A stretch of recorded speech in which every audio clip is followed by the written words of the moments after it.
It's well known there's a halachic discussion regarding the bracha of Shechianu on the second night of Rosh Hashanah. Do you have to say Shechianu? Do you not have to say Shechianu? Is it the same as all the other Yomim Tovim and Chutz La'aretz where you have 2 days that you have to say Shechianu on the second day? Well, this is different. Even in Eretz Yisrael there's 2 days, so maybe the second day does not require the bracha of Shechianu. It's well known what the Poskim say, that we should try and have an article of new clothing or a new fruit that we didn't eat the whole year, so that there should be no question about making the bracha of Shechianu, and then there won't be a suffix.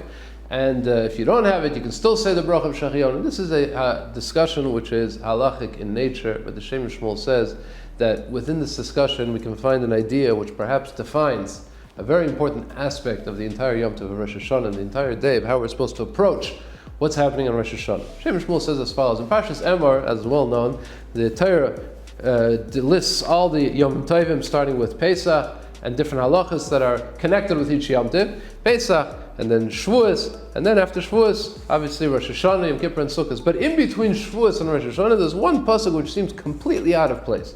Pasuk Chavvei, "V'kutzrechem es katzir artzachem leitzachal pa'as sadcha b'kutzrecha v'lek katzircha leitzalakit loni v'laget hazay v'isam ani Hashem alekechem." The mitzvah of Peah and the mitzvah of leket etshikcha are in this pasuk Chavvei, sandwiched right in between the Yom Tov of Shavuos and the Yom Tov of Rosh Hashanah, seemingly completely out of place. Obviously, Peah is a very important mitzvah. You have to leave the end of your field when you're gathering the wheat. Shikcha also, if you forget in the field, you should leave it for the poor people. Very important halachas, but why here specifically between Shavuos and preceding the Yom Tov, the psukim that discuss the Yom Tov of Rosh Hashanah? Furthermore, the Medrash comments on this juxtaposition of Peah and Rosh Hashanah, that in the schus of the Yidden keeping the mitzvah of Peah and not completely finishing off their field, they'll leave part of their field. HaKadosh Baruch Hu also promises that He will not completely finish off Chas v'Shalom Klal Yisrael, and He will leave us, and will successfully go through the day of judgment, the Yom Adin, with victory.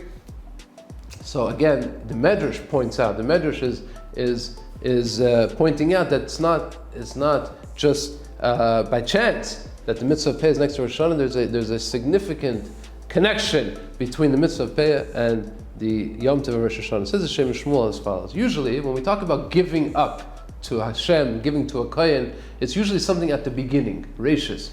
Bikurim, the first fruit that grow, we have to bring to the kohen. Truma, as soon as we start, before we start doing anything with our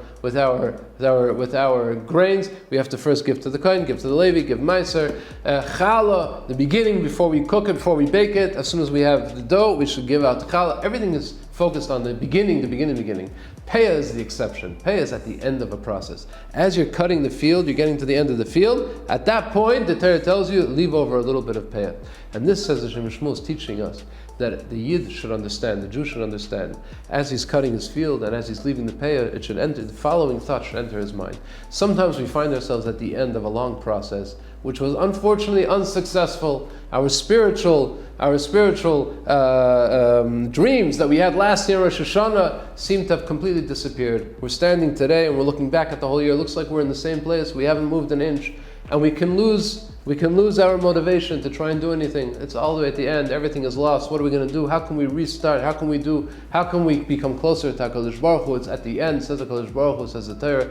Even at the end of a process, there's always an opportunity to do a mitzvah, to do something to become closer to HaKadosh Baruch Hu. And that mitzvah leads to other mitzvahs, because once you gather and you leave it for the ani, then obviously you go home and then you start the process of processing your grain, and then you have the mitzvah of truma, of meiser, and all the other mitzvahs. But it starts with the mitzvah which comes at the end of a process and then turns into the beginning of a new spiritual journey of Torah and mitzvahs. Same thing, the Torah writes this right before Rosh Hashanah, so that a Yid should realize even at the end of the year, and it seems like all is completely already sealed and completely without hope. No, even at the end of the year there's a mitzvah of Peah, and a person who internalizes the message of Peah can realize that with one mitzvah and with one proper step towards HaKadosh Baruch Hu, you can start everything from scratch and start everything new. That, says the Shem Shmuel, why in halacha, the idea of making the bracha of Shechianu, of renewal, of starting, of thanking Hashem for giving the opportunity to start the new year. So the Chazal and the Poskim are so careful that we should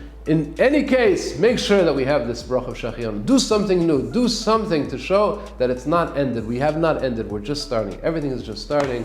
Kadosh Baruch Hu shall help each of us find our path back to HaKadosh Baruch Hu, to become in His embrace, to be embraced by HaKadosh Baruch Hu on the Yom Hadin, so that we can be judged with Rachamim and with Chesed. Wishing everybody, all of us and all of you and your families, haShana Tova, Ksiva v'Chasima Tova. This year, Tavshin Pei Dalet, should bring only Besuris Tovas, only Nachas and Simchas for you and for us and for all of Klal Yisrael. A good gebencht year. Please don't forget to subscribe. You'll get the video every week by subscribing. Put a like. Thank you very much. Good Shabbos.